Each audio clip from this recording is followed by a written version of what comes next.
દોસ્તો, મારી ગુજ્જુની મોજ ચેનલમાં આપનું સ્વાગત છે। આજના વિડીયોમાં આપણે વાત કરવા જઈ રહ્યા છીએ કે ઠાકોર ફેમિલીમાં દિવાળીનું સેલિબ્રેશન કેવું કરવામાં આવ્યું।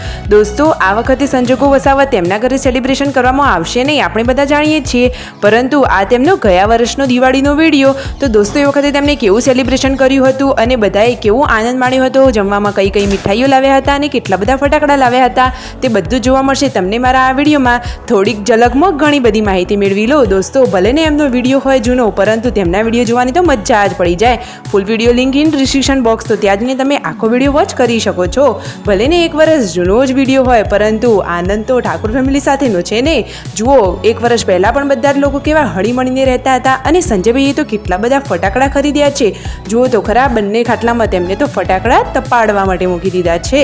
કલાક જેવા ફટાકડા તપાડી દેશે અને પછી રાત્રે ધૂમ મચાવવાની છે ફટાકડા ફોડીને। જુઓ તો ખરા, ફેમિલીમાં બધા કેટલા હેપી છે। અને આ રાકેશભાઈ શેની તૈયારી કરી રહ્યા છે? તો એ તો સરસ મજાની રંગોળી બનાવી રહ્યા છે દોસ્તો। રાત્રે તો તેમને દીવા પ્રગટાવી અને જોરદાર મજાની રંગોળી બનાવી।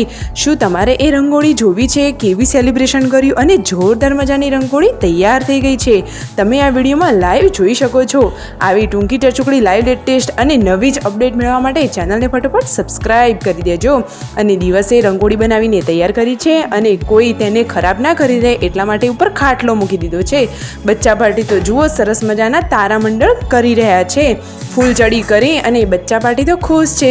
અને આ રાકેશભાઈના મમ્મી તો જુઓ વ્યુને પકડીને શું કરી રહ્યા છે, સરસ મજાના ફટાકડા ફોડી રહ્યા છે।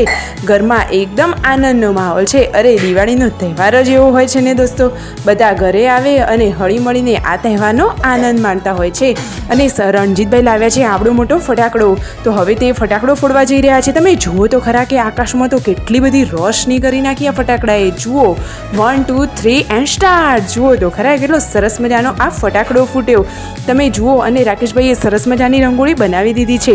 હવે તેઓ બધા લોકો અહીંયા રીલ્સ બનાવી રહ્યા છે અને દીવામાં વારંવાર તેલ પૂરી રહ્યા છે।